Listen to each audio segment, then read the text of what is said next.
não é? Tem a ver aqui com as estratégias e medidas de ação, quer seja para o Alentejo Central e depois em particular também do ponto de vista da estratégia municipal de um dos municípios que já conseguiu desenvolver esta área. Vamos ter novos 50 minutos também, tentar ser também moderados aqui nas apresentações e depois nas intervenções.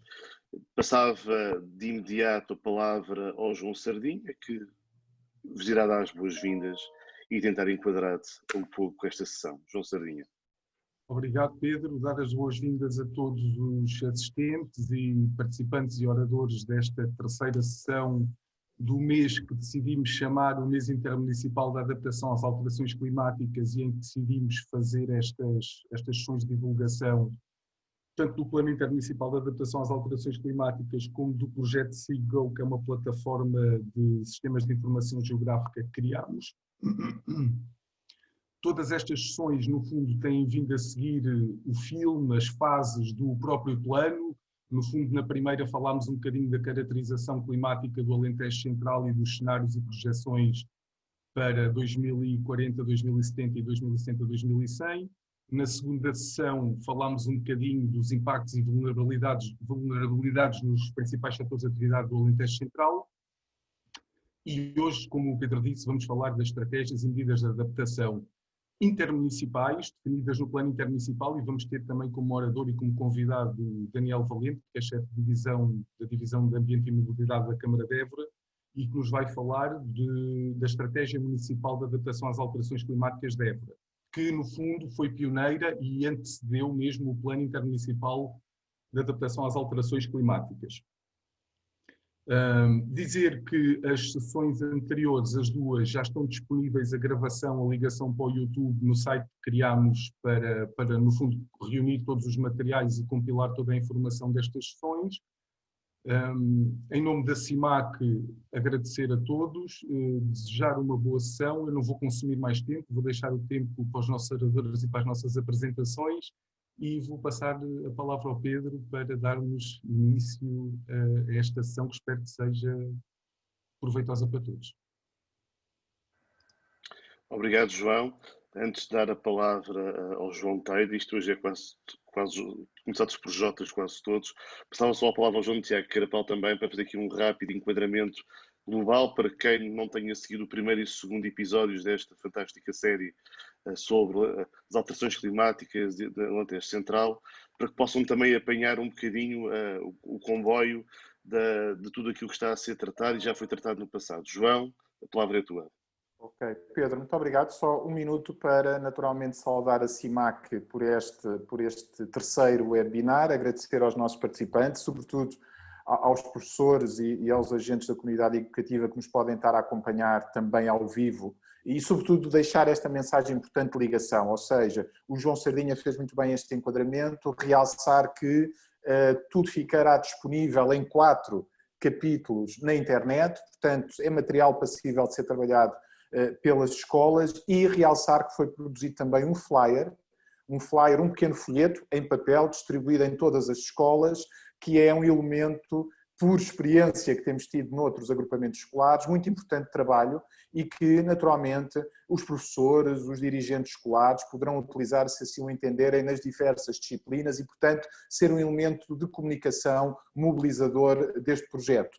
Nota final, dar nota que quer, obviamente, a intervenção do João Telha, quer do Daniel Valente, tem, sobretudo, uma perspectiva muito operacional, ou seja, mostrar que neste caminho que temos feito ao nível do trabalho da adaptação às alterações climáticas para o Alentejo Central, existe uma estratégia, um conjunto de ações para os 14 municípios e para as escolas que nos estão a ouvir poderem atuar, poderem participar. O João Telha vai-nos trazer aqui alguns elementos sobre isso e depois, de facto, mostrar que, como o município de Évora o fez a partir do Clima Adapte em 2015-2016, há passos concretos que já estão a ser dados em cada um dos 14 municípios, junto das escolas, e, portanto, mostrar que há aqui uma mobilização e da qual nós, técnicos, equipa técnica, continuamos a acompanhar desde a oportunidade que tivemos de trabalhar a partir de 2018 com a CIMAP. E, portanto, a todos uma boa sessão e estaremos aqui na quarta e última sessão da próxima semana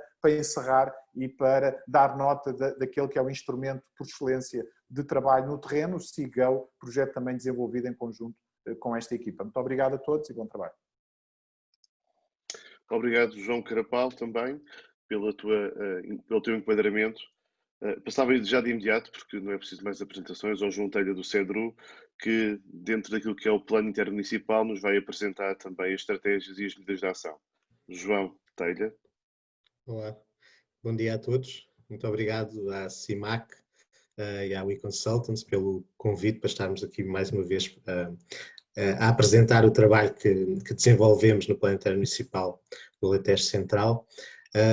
E felicitar também por esta iniciativa, porque é uma forma essencial de chegarmos à comunidade em geral e à comunidade escolar em particular e traduzir também um pouco em miúdos, passa a expressão, estes planos que às vezes são muito herméticos e estão nos nossos gabinetes, estão na mesa dos decisores políticos, estão na mesa dos técnicos, mas é muito importante que eles cheguem às pessoas e que sejam comunicados, e esta é uma forma excelente de comunicar e também de comunicar às novas gerações, sendo que isto são planos de longo prazo e, portanto, a ação das novas gerações será fundamental para a sua concretização. Eu vou aqui compartilhar a minha apresentação.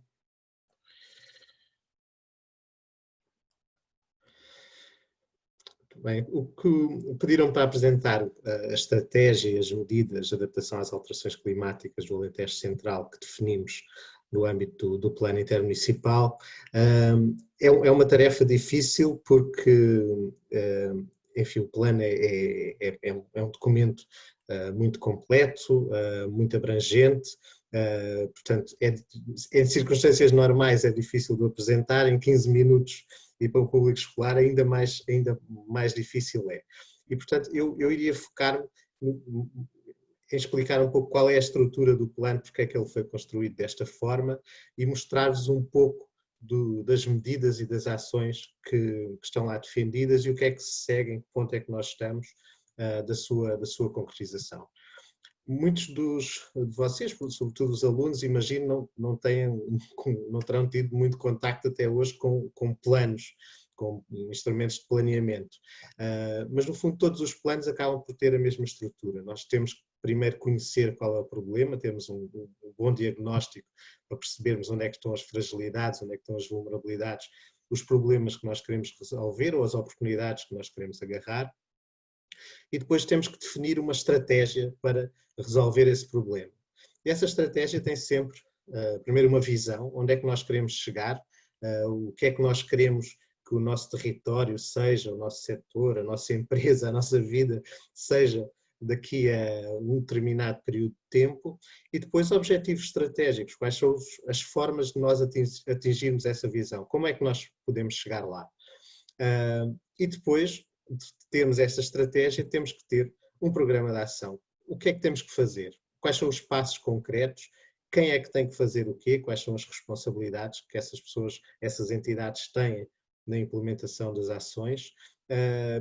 Quanto é que custa fazer? Quando é que tem que ser feito? Portanto, todos esses aspectos têm que ser planeados e isso é planeado no programa de ação. O PIAC tem naturalmente também esta estrutura, penso que vocês nas sessões anteriores já falaram do diagnóstico que foi feito, conhecermos o que é o clima atual do Alentejo Central, conhecemos os cenários climáticos e percebemos quais são as projeções de evolução desse clima, do clima atual até ao final do século e, portanto, quais é que são os riscos e como é que os riscos podem evoluir e percebemos também quais é que eram as vulnerabilidades do Alentejo Central e de cada um dos concelhos. Conhecendo essa informação, tendo esse diagnóstico feito, o que nós fizemos foi conceber uma visão, percebermos onde é que nós queremos chegar no fim do século, como é que nós nos queremos posicionar no fim do século e quais é que são os objetivos que temos que concretizar para atingirmos essa visão. E o plano foi estruturado em termos de ação segundo um conjunto de medidas que estão aplicadas a 8 setores diferentes. Estes setores não estão aqui por acaso, são os setores, corresponde à organização da Estratégia Nacional de Adaptação às Alterações Climáticas e, portanto, nós trabalhamos em conjunto com entidades de cada um destes setores, não só para validarmos as suas vulnerabilidades, mas também para percebermos quais é que são as medidas de adaptação que fazem sentido e devem ser feitas para que o território seja adaptado às alterações climáticas a curto, a médio e a longo prazo. Depois, a construção do programa de ação acaba por se dividir de duas formas. Temos que entender que este plano é um plano que foi feito pela comunidade intermunicipal, portanto, pela comunidade dos 14 municípios do Alentejo Central e, portanto, são ações com as quais a CIMAC está comprometida em desenvolver e os municípios estão comprometidos em desenvolver. Por outro lado, há orientações para estes setores que estão dirigidas quer à administração central, quer às empresas, às IPSS, a atores privados, que naturalmente não são dirigidos pelas câmaras municipais, nem são dirigidos pela CIMAC, e portanto são apenas orientações para que estas entidades, nos seus planos de ação, nas suas atividades, possam também ser norteados pelo mesmo caminho adaptativo, para que no fundo possamos chegar todos à mesma visão, seguindo as mesmas orientações. O programa de ação concreto, que são ações a desenvolver pela CIMAC e pelos municípios, é um programa de ação de curto prazo. Sendo para nós curto prazo, quando estamos a falar de adaptação às alterações climáticas, é um curto prazo de 10 anos. Portanto, será, no fundo, corresponderá também, grosso modo, ao próximo período de programação dos fundos comunitários. Temos de ver que estamos a falar de planos até ao fim do século, que vão ter que ser constantemente atualizados e teremos constantemente ver novas ações para serem desenvolvidas. Então, qual é que é a visão e os objetivos estratégicos a que nós chegamos? A visão, no fundo, conjuga aqui uma série de conceitos. Não só a adaptação às alterações climáticas, mas adaptarmos de uma forma sustentável, de uma forma que garanta a equidade entre todos os que vivem na nossa comunidade do Alentejo Central e coesão também entre os territórios, para que uns não se adaptem melhores que outros e uns fiquem para trás. Esta visão, no fundo, pode ser concretizada, pode ser sintetizada nesta frase. O Alentejo Central ser um conjunto de comunidades preparadas para responder aos desafios das alterações climáticas, implicadas, comprometidas com um caminho adaptativo suportado nos princípios da sustentabilidade, da equidade e da coesão territorial. Isto, para atingirmos esta visão, temos de concretizar 4 objetivos. O primeiro está relacionado mais diretamente com a redução dos riscos.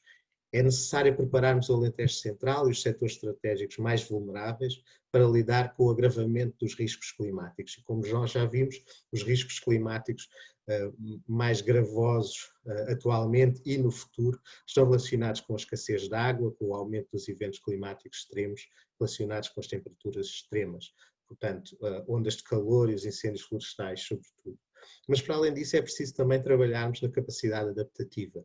Este objetivo está muito focado nos municípios e na própria CIMAC e passa por promover o reforço da capacidade destas instituições para terem condições técnicas, científicas, operacionais para liderar o processo de adaptação local.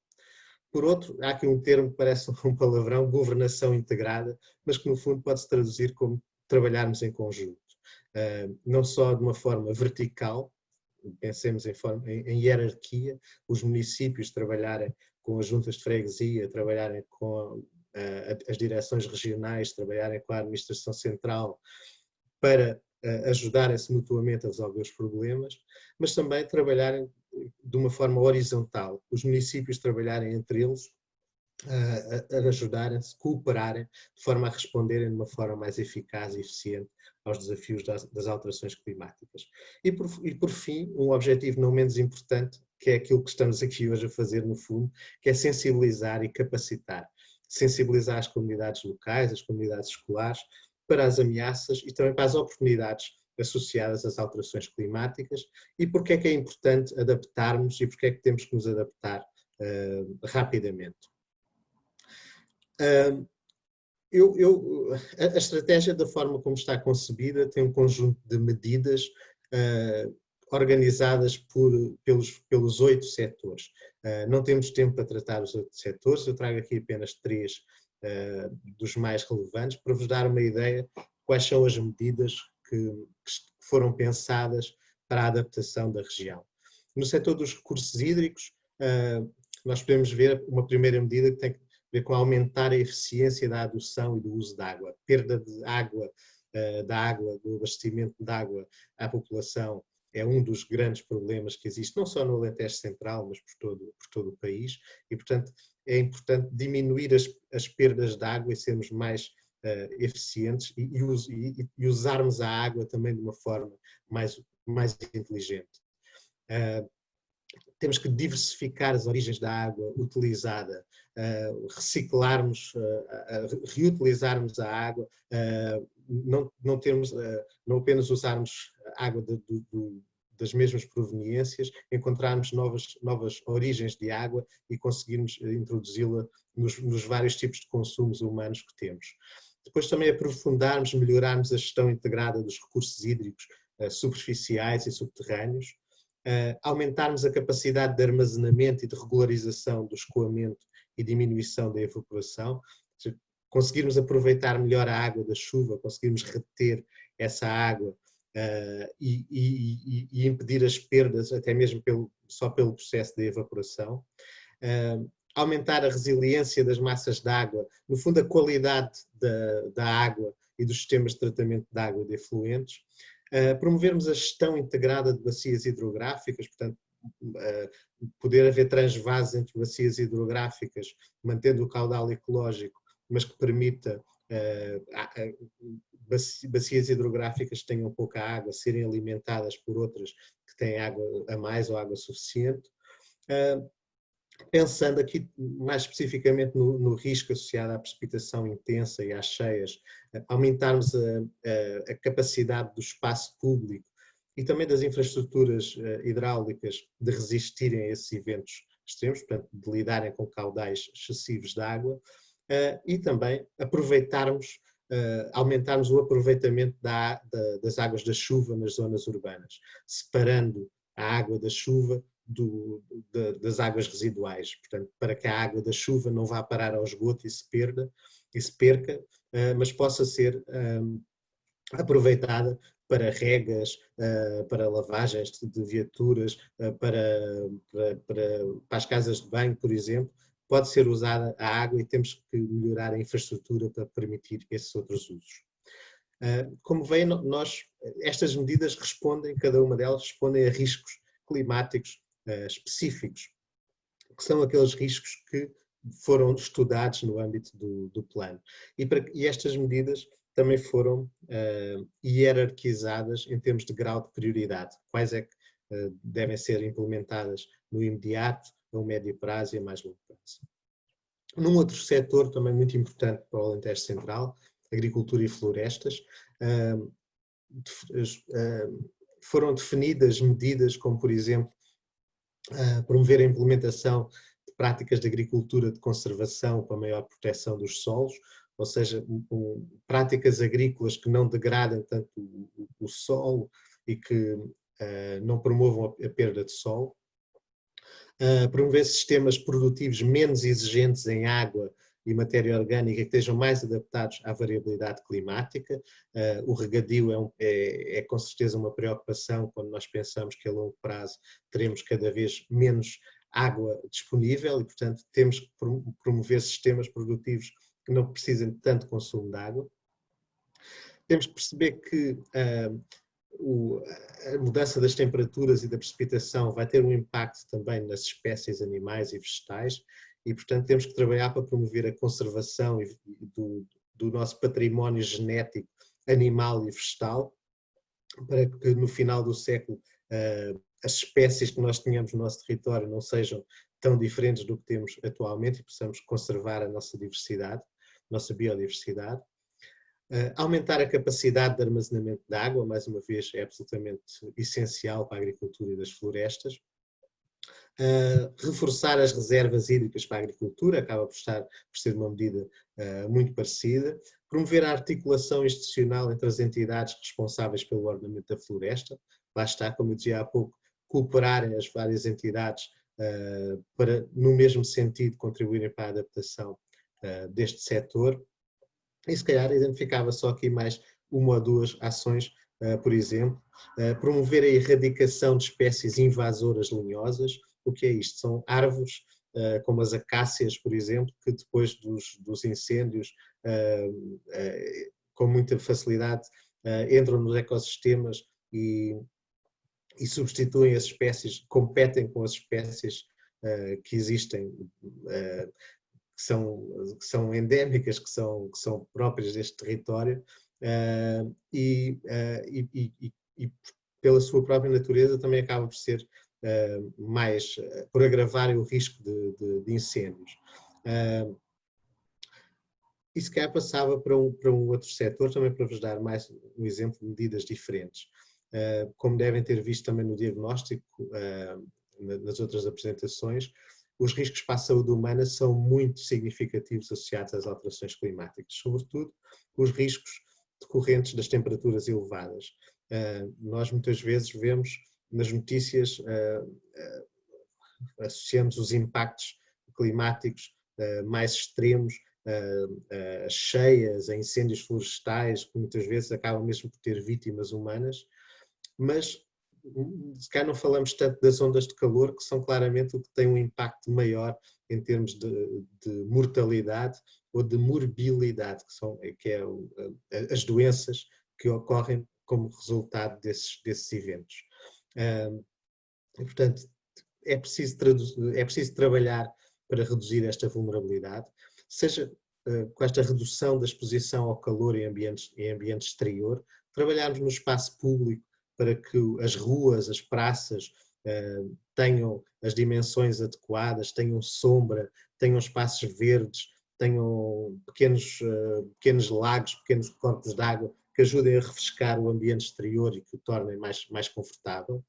É preciso também reforçar a eficiência da monitorização e dos sistemas de alerta para estarmos melhor preparados para reagir a estes eventos extremos. Reforçar a vigilância de doenças transmitidas por vetores. O que é isto? Os vetores são, por exemplo, mosquitos que trazem doenças e que com a alteração climática cada vez mais vamos ter espécies de mosquitos que podem nos trazer doenças que nós vemos em latitudes tropicais.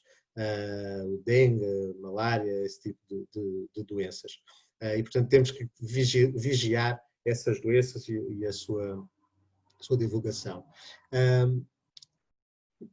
Vou passar para, depois destas medidas, que no fundo são medidas que os vários atores, quer as câmaras, quer outras entidades da região, devem desenvolver.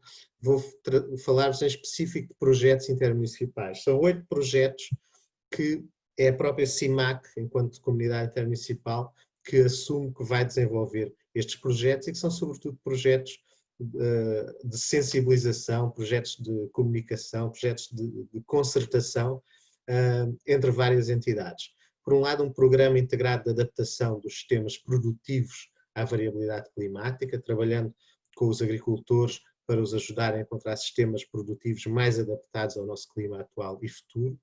Um programa integrado de reconhecer a biodiversidade para valorizar a paisagem, que é muito estudar a biodiversidade da região para perceber como é que pode ser utilizada para valorizar a paisagem da região.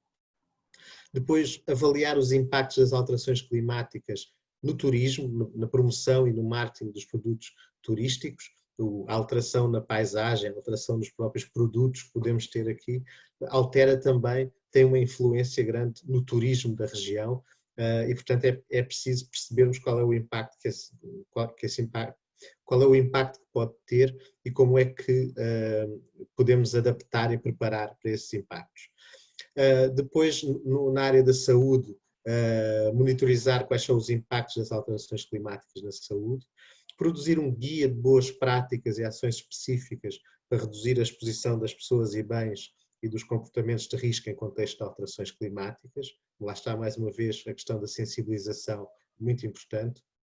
um programa de divulgação e sensibilização para o uso eficiente da água, para evitarmos o desperdício dos recursos hídricos. Depois um programa de sensibilização e concertação de atores, portanto, das empresas, das instituições, para trabalharmos em conjunto para responder aos desafios das alterações climáticas. E, por fim, um manual de boas práticas com medidas de promoção da eficiência energética na climatização das habitações. Um manual que pode nos ensinar a todos como é que nós podemos arrefecer a nossa casa ou aquecer a nossa casa de uma forma mais eficiente em termos energéticos. Para além destes projetos intermunicipais, o plano prevê também a realização de 135 projetos municipais, que obviamente não vou apresentar todos, mas que são projetos que cada um dos 14 municípios identificou e se comprometeu a desenvolver. Como veem, há uma distribuição mais ou menos equitativa pelo território do Alentejo Central, em termos de número de projetos por município, mas em termos de área, de domínio de intervenção, a maior parte dos projetos estão relacionados com os recursos hídricos. E outros com a energia, com a segurança energética, portanto aqui mais não tanto sob a faceta da adaptação às alterações climáticas, mas sobretudo da mitigação das emissões de gases com efeitos de estufa. E também na área da segurança de pessoas e bens, portanto a diminuição dos riscos, também há um conjunto significativo de projetos no contexto geral. Para concluir, destes 135 exemplos, trago-vos aqui 6, 7 exemplos de projetos municipais com os quais os municípios se comprometeram a executar, para terem também uma ideia do que é que em concreto pode vir a ser feito nos vossos concelhos.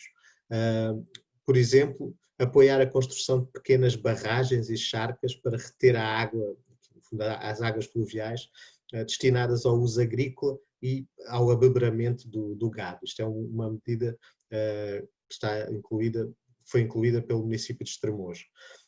Outra medida pelo município de Borba, ações de sensibilização sobre medidas de minimização do contacto com vetores, como eu já disse, no fundo, com os pequenos animais que podem transmitir doenças e monitorizarmos esses contactos e a evolução desse risco.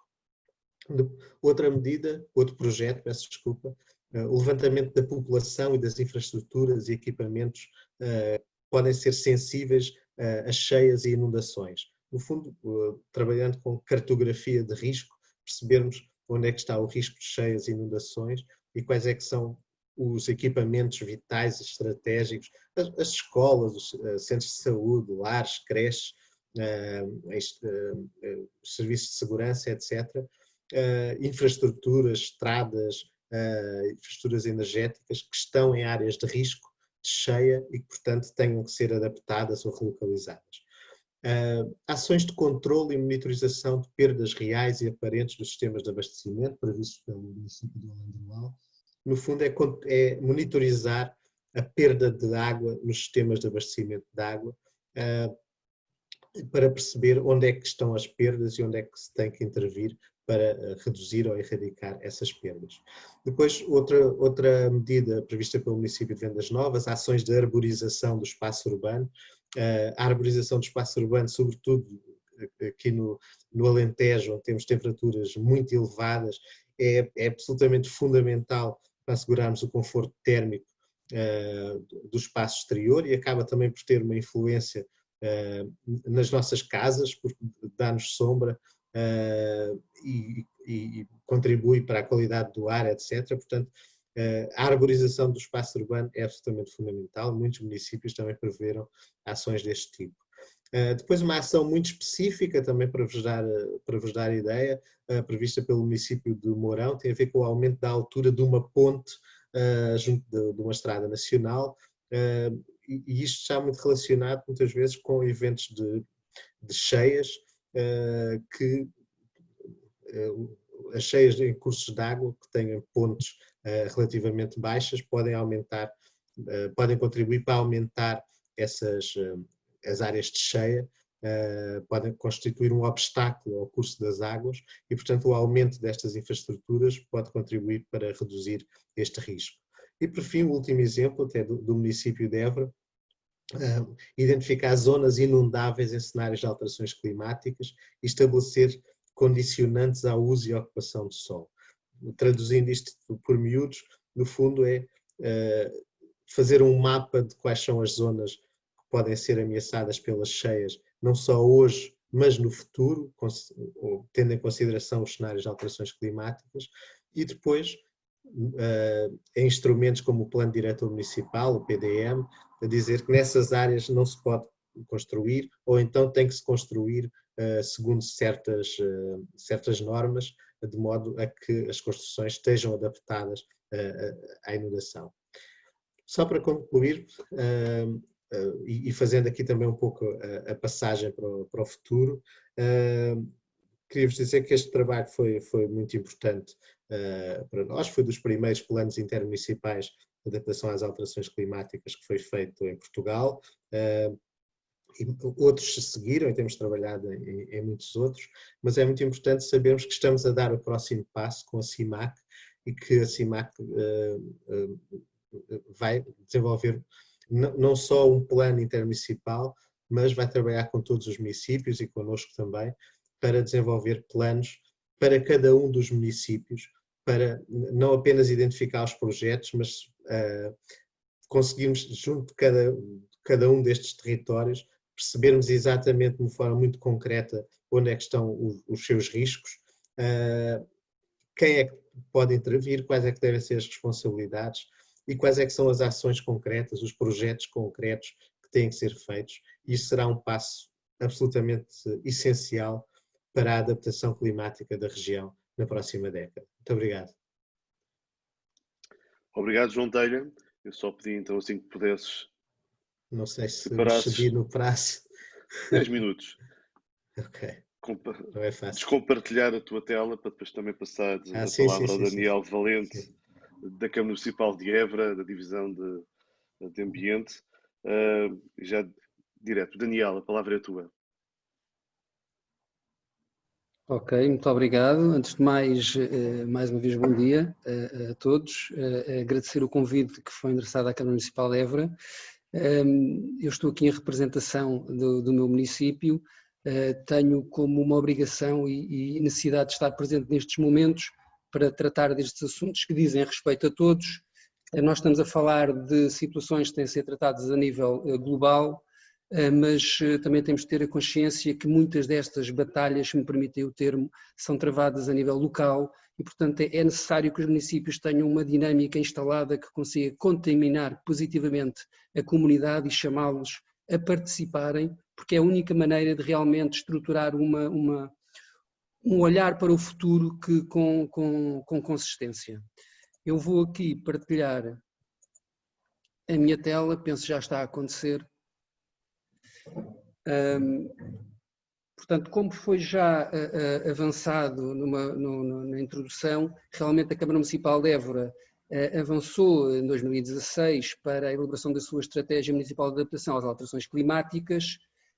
Essa estratégia foi feita no âmbito do projeto do Clima Adapt, que foi financiado pela APA, a Agência Portuguesa do Ambiente, e que basicamente visou encontrar para cada região, para os territórios, perceber quais eram as consequências futuras das alterações climáticas. E, portanto, isto foi feito com base em evidência científica que levou a que nos tivéssemos que preparar para o futuro.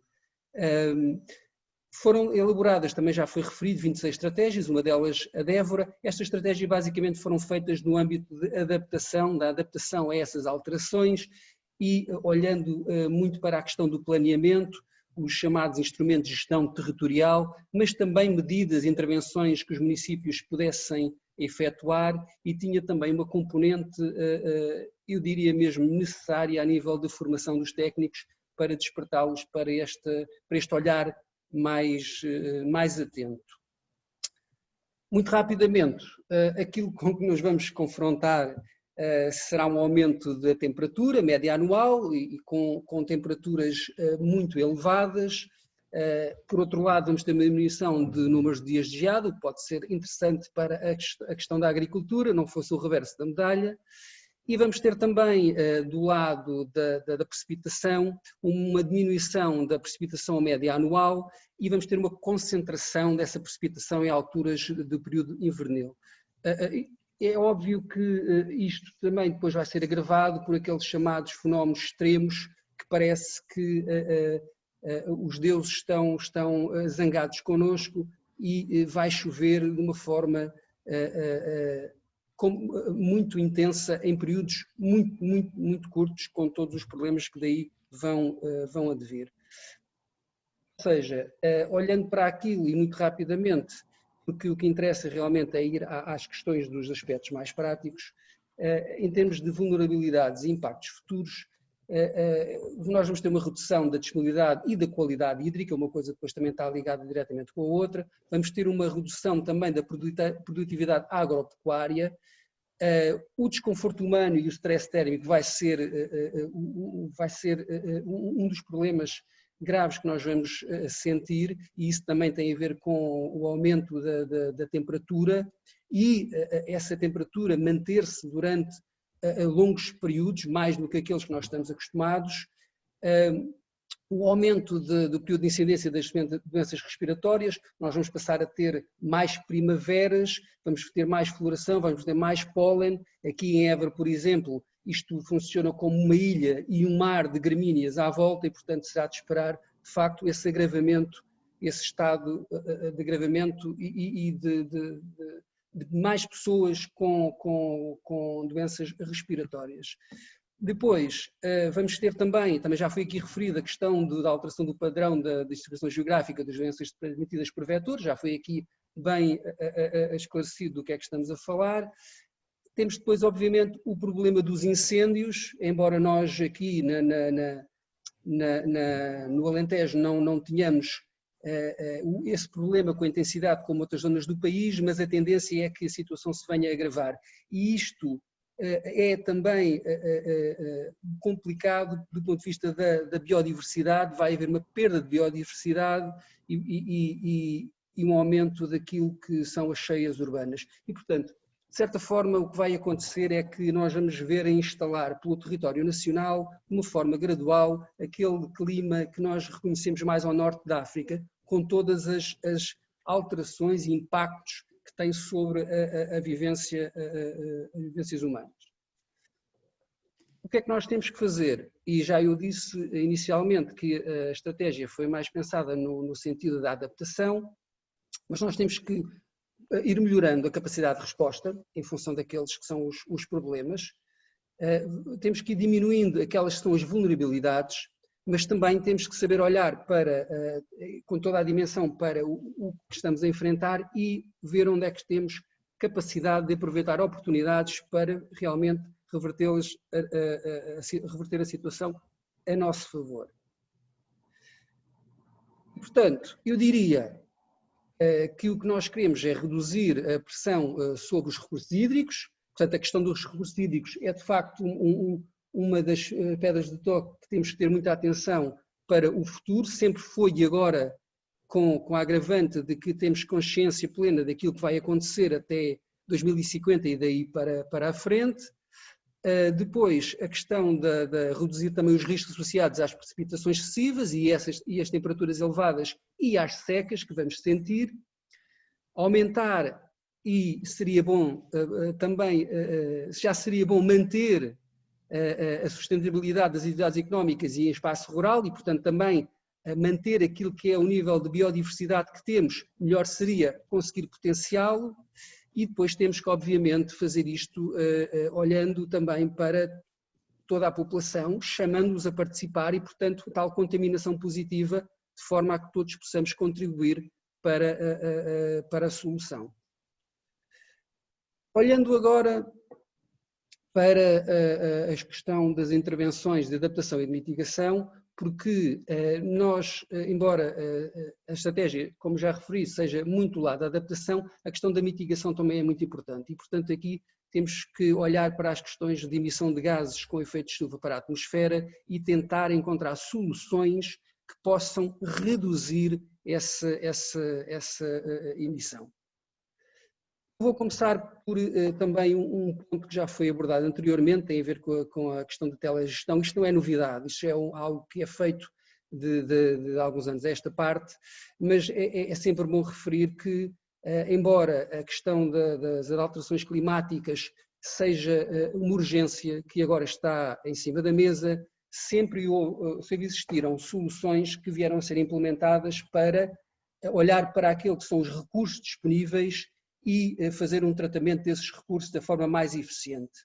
E, portanto, esse sistema de telegestão, que é feito de forma remota, permite, entre várias coisas, a redução dos custos, a eficiência na exploração, a poupança de água e também da energia, dos gastos de energia e um controle efetivo da qualidade da água. E, portanto, isto tudo é feito também olhando para aquilo que são as perdas de água e evitando essas perdas, minimizando essas perdas e tendo uma capacidade de reação maior quando elas são detectadas. E, portanto, isto foi sempre algo que vai sido feito, esta parte pelos municípios, Évora também o faz, e neste momento nós vamos ter um aumento da eficiência sobre esse sistema através de um upgrade a nível das comunicações para tornar tudo muito mais rápido e mais eficiente. Olhando novamente para a questão dos recursos hídricos, mas agora não da questão da água tratada, que é a utilização da água para questões da rega, dos espaços verdes municipais.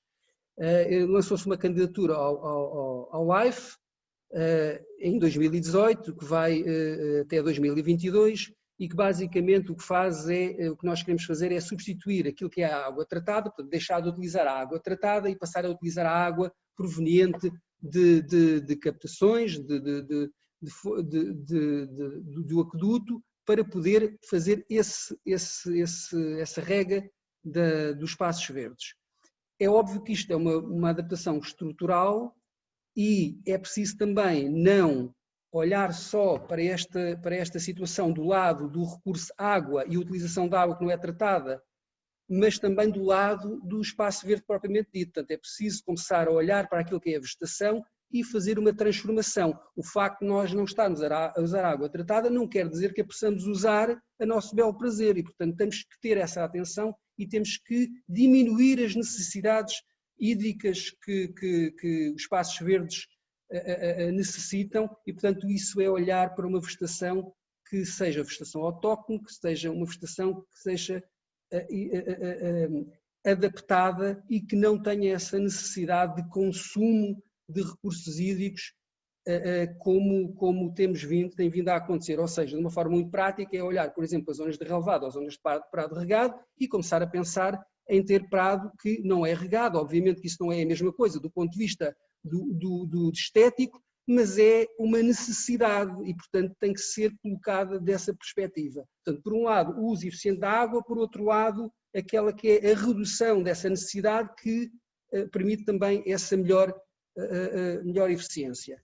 Do ponto de vista do projeto propriamente dito, vai permitir uma poupança de água tratada, portanto, estimamos em cerca de 120 mil metros cúbicos ano, vai permitir também uma redução significativa do consumo energético e das emissões de CO2 para a atmosfera, vai também promover, através de um reforço de vegetação e muito concretamente a arborização, mas não só, o ensombramento de algum espaço e, portanto, promover o conforto microclimático e também é importante falar da questão da resiliência destes espaços, das linhas de água, para os efeitos nefastos de inundações, mas também a proteção destas margens e, obviamente, sempre olhando numa perspectiva de que temos sempre que fazer a implementação daquilo que está previsto, mas olhando sempre com o que é que podemos ainda aumentar, o que é que podemos ainda ganhar, o que é que podemos a juntar e, portanto, vamos ter que fazer também essa tal redução adicional do consumo de água para rega através de outras medidas. Portanto, isso não se esgota aqui, é sempre ter um olhar atento sobre estes problemas. Outro projeto, eu vou passar assim a voar por cima de alguns projetos, não vou falar deles com uma forma muito específica, mas vou dar uma ideia daquilo que está a ser feito. O My Building is Green, que é vocacionado para os edifícios escolares, o parque escolar já tem muitos anos e, portanto, padece de alguns problemas, nomeadamente a nível do conforto bioclimático, a nível da temperatura que se atinge no interior dos edifícios. E, portanto, a solução que muitas vezes se encontra para combater esse problema é instalar ares condicionados e equipamentos e gastos energéticos associados e perdas de eficiência, porque o próprio edifício não está preparado também para garantir que a temperatura que a gente quer instalar depois a conseguimos manter e, portanto, força-nos a ter que ter sempre os equipamentos ligados. E, portanto, o que nós estamos a tentar fazer é, com base em soluções baseadas na natureza, conseguir atingir esses objetivos. Isto é um projeto que a CIMAC está a liderar e está-se a passar na Escola da Horta das Figueiras. A imagem que nós estamos a ver aqui é de uma espécie de uma parede com vegetação que permitirá, obviamente, que não haja incidência direta dos raios solares e, portanto, promover esse conforto. Associado também às fachadas, temos a questão da cobertura e aqui é uma solução muito interessante que foi desenhada, que permite a instalação de vegetação na cobertura, não daquela forma convencional como nós conhecemos de coberturas verdes, mas por razões estruturais teve que se desenhar uma solução que permitisse instalar sobre a cobertura destas escolas que não estão preparadas para receber cargas significativas e, portanto, foi desenhado todo um sistema que depois era um sistema para apoio destas soluções que aqui estou a mostrar, que são uma espécie de sacos que têm vegetação, têm um circuito de água no seu interior e, através da instalação de vegetação com baixa necessidade hídrica, como são os céduns, acabamos por conseguir fazer a tal cobertura verde. Nós vamos, julgo para a semana, aceder ao telhado da escola para verificar em que situação é que se encontra o protótipo. Já o fizemos uma vez, esta não é a fotografia da vez que lá fomos verificar, é mesmo da solução do protótipo. Eu digo-vos que o que fomos ver foi muito interessante e, portanto, o desenvolvimento das plantas foi muito bom e sem qualquer tipo de rega associada. Embora ela esteja prevista, nós o que queremos fazer é só utilizá-la caso ela realmente venha a ser necessária e muito mais por motivos de instalação do que para manutenção, porque será de esperar que esta vegetação, depois de estar instalada, depois não necessite dessa rega.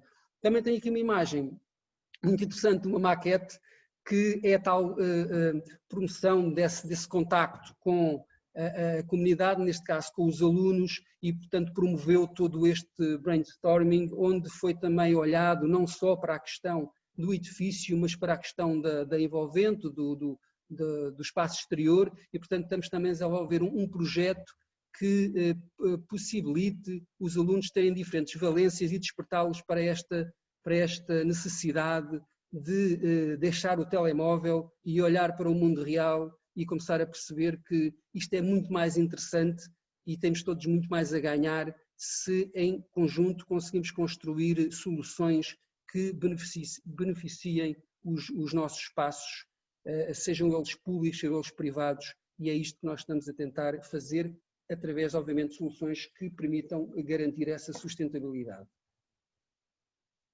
Outro projeto que é interessante, e agora aqui também do lado da mitigação, porque tem a ver com os gases com efeito de estufa, é o Living Lab, o Laboratório Vivo para a Descarbonização de Évora, que foi uma candidatura feita ao Fundo Ambiental e que basicamente é através de um ambiente controlado, neste caso o centro histórico, portanto já tem uma limitação física a priori, tem portas muito bem definidas, portanto é um ambiente que nós podemos quase olhar para isto como um laboratório e através da experimentação de soluções tecnológicas, mas de caráter inovador, poder, em contexto real e com o contributo da comunidade, testar soluções essas que nos possam trazer também dados para depois, de forma analítica, serem trabalhados e podermos tomar opções.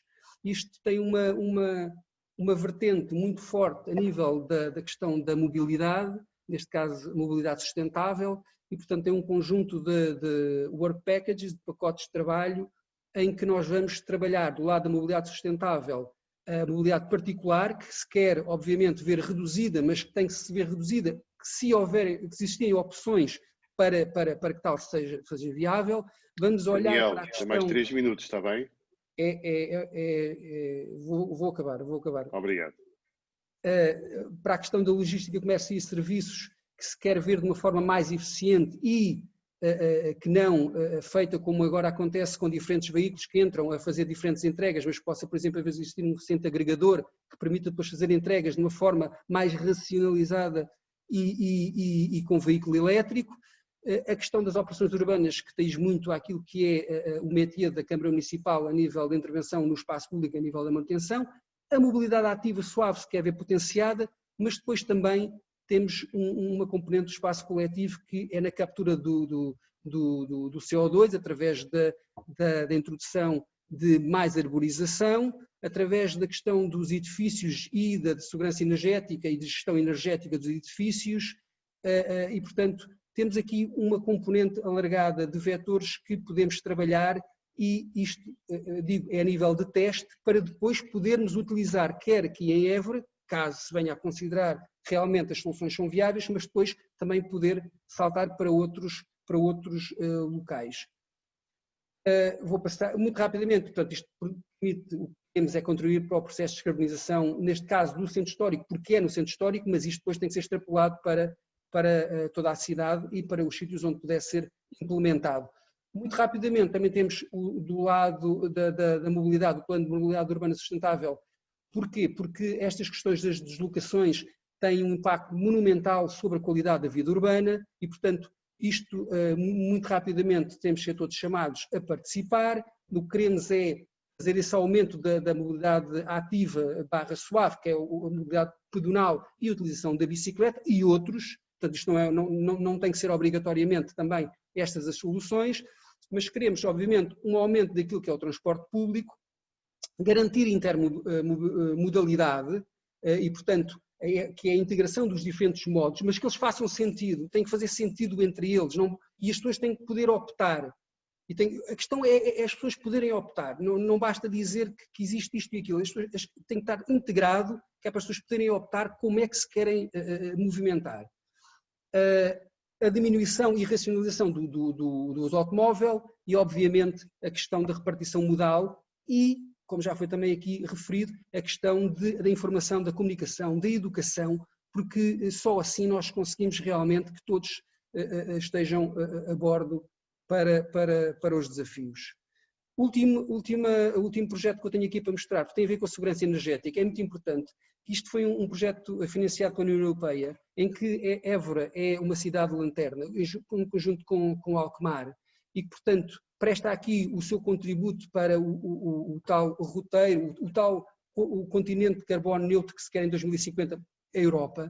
E, portanto, isto de uma forma muito rápida, em 30 segundos, isto é criar blocos de energia positiva, que esses blocos possam comunicar entre eles e emprestar a energia uns para os outros para tentar nivelar aquilo que é a balança entre a produção e o gasto.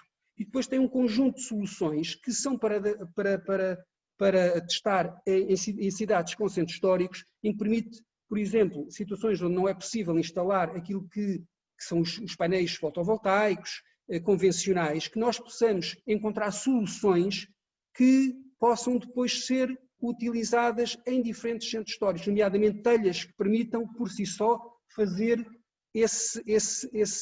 fazer o lugar de um painel fotovoltaico, ou ter uma central fora do centro histórico, mas para os habitantes do centro histórico, onde eles possam equilibrar a sua fatura energética. Portanto, está aqui em cima da mesa uma quantidade de soluções que nós vamos começar a testar a partir de 2021 e que estamos muito esperançosos que isso nos traga realmente um salto qualitativo e um ganho de eficiência e sustentabilidade para os sistemas. Olhem, muito obrigado pela atenção. Isto foi a correr, mas tinha que o ser. Obrigado, Daniel. E tem mesmo que ser a correr, que daí às vezes os 50 minutos de aula que nós temos, não é? Para lecionar, tem que ser compactado o tempo. Passamos agora para a última fase do nosso workshop de hoje, nosso workshop 3, que é as perguntas e as respostas possíveis que possam dirigir aos nossos oradores, quer seja ao João Teira, quer seja ao Daniel Valente. Não sei se algum dos presentes tem alguma questão ou as apresentações foram tão elucidativas que não deixaram margem para dúvida. Olha, eu posso, não é bem uma questão, mas vincar se calhar um bocadinho o que foi dito e dizer que mesmo antes da elaboração da CIMAC, da elaboração do Plano Intermunicipal de Adaptação às Alterações Climáticas, a CIMAC e os municípios já trabalhavam nestes assuntos, não é? E tinham feito um esforço. E a minha formação é em Engenharia dos Recursos Hídricos e posso aqui referir, por exemplo, que a CIMAC fez em 2015 e 2016 um projeto piloto com todos os nossos municípios e em que tivemos como parceiros a EPAL, que trata da distribuição de água em Lisboa, que se focou precisamente no controlo de perdas de água nos sistemas urbanos de distribuição. No fundo, os nossos municípios todos escolheram uma zona piloto para implementar uma zona de monitorização e controlo, que é o que se chama, no fundo saber a água que entra e a água que sai nessa zona, para de forma mais eficaz e eficiente identificar e localizar as rupturas e obviamente repará-las. E neste momento temos 5 municípios que foram a uma candidatura do POCUR do ano passado e que estão a implementar zonas de monitorização e controlo para verificar e controlar as perdas de água em toda a sua rede, toda a extensão da sua rede. Portanto, é só um pequeno pormenor dos trabalhos que os municípios e a CIMAC, enfim, vão fazendo na região e que, no fundo, permitem contribuir para a adaptação. O que o João Sardinha, se me permitem, o que o João Sardinha está a dizer é importantíssimo. Para nós também percebermos um pouco o que é adaptação e percebermos isto no contexto das alterações climáticas. Podemos dizer que grande parte da ação que os municípios, mas não só, entidades de muita natureza têm, acabam de estar condicionadas pelo nosso clima atual, não é? Pelas características que nós temos, pela precipitação que nós temos neste momento, pela quantidade de água disponível, pelas temperaturas que temos neste momento. E seguindo esta linha de pensamento, podemos argumentar que tudo o que fazemos é adaptação ao nosso clima atual. E de facto, o João tem toda a razão, o que os municípios têm feito é adaptarem-se ao que temos hoje e também com o conhecimento do histórico. Quando nós trabalhamos a adaptação, a questão das zonas de cheias, por exemplo, nós trabalhamos com o histórico dos registros dos últimos 50, dos últimos 100 anos, saber quando é que foram as maiores cheias para percebermos onde é que estão os leitos de cheia, onde é que podemos ter ocupação ou não ter. O que este plano nos permite é que levantar um pouco o véu sobre o que é que pode ser o futuro, trabalhando com cenários climáticos e desenvolvermos a atividade normal que os municípios têm, não apenas com o conhecimento do histórico e do que é a sua situação hoje em dia, de quais são as suas vulnerabilidades, os seus problemas, mas começando a antecipar como é que esses problemas irão evoluir no futuro, se esses problemas se vão agravar, se não se vão agravar, se vão surgir novos problemas e como é que nos podemos adaptar. É isso que este conhecimento sobre o clima que nós temos hoje, os cenários climáticos, as projeções, nos permite, e por isso é que é importante também para os municípios e não só, porque permite-nos realmente preparar-nos já a longo prazo para percebermos onde é que temos que continuar a investir, onde é que temos que investir mais, que ações, que estratégias é que nós temos que seguir. Obrigado ao João Sardinha e ao João Teira. Não sei se mais alguém quer fazer alguma intervenção ou alguma questão. Pedro, já agora eu aproveitava só para o Daniel, para lhe colocar aqui uma questão que tem a ver até com a comunidade escolar que nos pode estar a ouvir, os alunos, também os professores, que é até que nível é que dentro da Câmara de Évora, não é, há já uma articulação importante entre o planeamento e o ambiente e os responsáveis pela educação, não é? Na ligação às escolas, porque no fundo nós promovemos estes workshops, promovemos os planos, mas sentimos que é fundamental que as próprias municípios, as câmaras municipais, possam sinalizar este tipo de projetos junto daqueles que são muitas vezes os interlocutores das escolas. Quando desligamos aqui o computador, a senhora professora, os agrupamentos irão, obviamente, para além das suas relações com o Ministério da Educação, ter relações com os colegas que estão mais ligados à questão da educação. Na Câmara de Évora, poderá partilhar alguma ideia do trabalho que tem sido feito para também podermos informar a partir dessa área da Câmara aquilo que tem sido feito, os colegas da educação, eles estão cientes, estão mobilizados? Sim, de facto a Câmara de Évora tem feito junto da comunidade escolar, através da DEIS, portanto que é a divisão que trata da questão da educação e do social, tem feito um conjunto de eventos onde tem abordado vários temas, alguns deles que são os que já eram abordados antigamente, mas que agora têm a tal componente de urgência que todos reconhecemos. E, portanto, isso tem acontecido e tem acontecido de uma forma, com uma cadência ao longo de todos os anos. E o que falta agora, se calhar, é, de facto, olhar de uma forma mais atenta para um conjunto de oportunidades e perceber que nos temos que focar em determinados assuntos e que é para a mensagem ser mais eficaz. E, portanto, falta esse acerto, mas não deixamos de ter essa ação de junto das escolas, de passar a mensagem que de facto existem uma quantidade de assuntos que têm que ser trabalhados com eles, porque eles de facto são um elemento importantíssimo para contaminar positivamente a sociedade. Portanto, isto já é um lugar comum, mas é verdade, é aquilo que é. Eu não sou capaz de dizer que sim, não, estamos a fazer bem, estamos a fazer tudo bem, porque isso nunca vai corresponder àquilo que é a realidade. Nós temos que saber adaptar-nos também.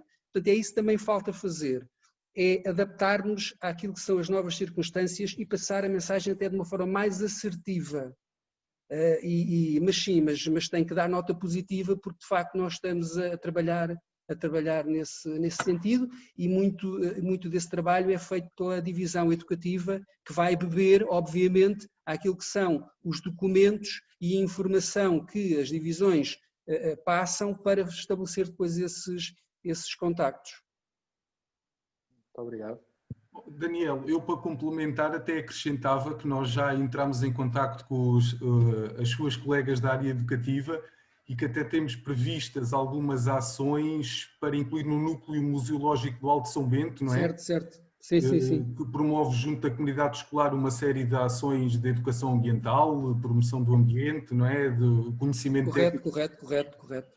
E agora estamos numa altura um bocado crítica, não é? De pandemia, que não se proporciona estas ações, mas estamos já alinhados com as suas colegas da educação para avançarmos. Isso de facto é uma dinâmica que já começou há alguns anos e que tem vindo em crescendo, e portanto,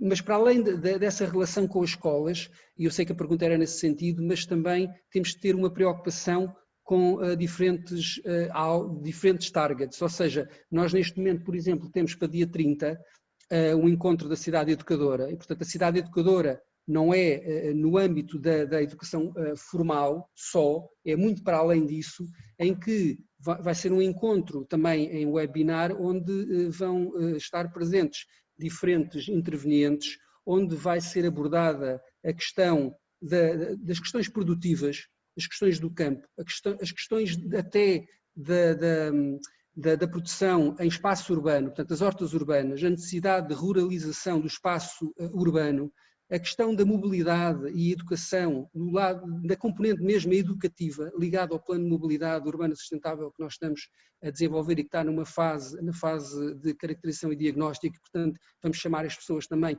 a participar logo de princípio, a questão do laboratório de uma forma mais detalhada, a questão da cátedra das energias renováveis e, portanto, há todo aqui um conjunto de informação que tem que ser usada a nosso favor, porque nós estamos a fazer muita coisa, somos muito maus às vezes a comunicar, e isto é uma realidade que nós temos de saber reconhecer, mas há muita coisa a acontecer e há muita gente com uma dinâmica muito interessante e que é capaz de levar o barco para a frente. E, portanto, entre todos, certamente vamos conseguir levar a melhor deste assunto, sabendo que a melhor nunca é, se calhar, aquele cenário que nós estaríamos a idealizar, porque, de facto, já fizemos muito mal para trás, mas temos que é uma obrigação e, portanto, temos que enfrentar o problema.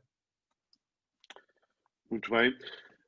Não sei se mais alguém quer intervir, nós já ultrapassamos largamente os 50 minutos de um tempo letivo, mas também acho que é importante esta discussão e também sempre direcionada um bocadinho à comunidade escolar, que este objetivo destes workshops, não obstante outros públicos que possam também visualizar depois na plataforma YouTube da CIMAC estes workshops. Posso ir mexer um bocadinho e mostrar como é que funciona a nossa plataforma de informação geográfica, de adaptação às alterações climáticas, e vamos ter também, com muita honra, a senhora segunda comandante do Comando Distrital de Operações de Évora, a segunda comandante Maria Rosado, da Proteção Civil, que nos vai falar aqui um bocadinho sobre os modelos de prevenção e de intervenção da Proteção Civil em cenários de alteração climática. Portanto, agradecer a todos e esperar que a senhora professora e todos os participantes estejam cá para a semana. Obrigado. Obrigado a todos. E obrigado a todos, obrigado pelo convite. Obrigada a todos por esta partilha. Um bom dia a todos também. Até à próxima semana. Bom dia a todos. E protejam-se.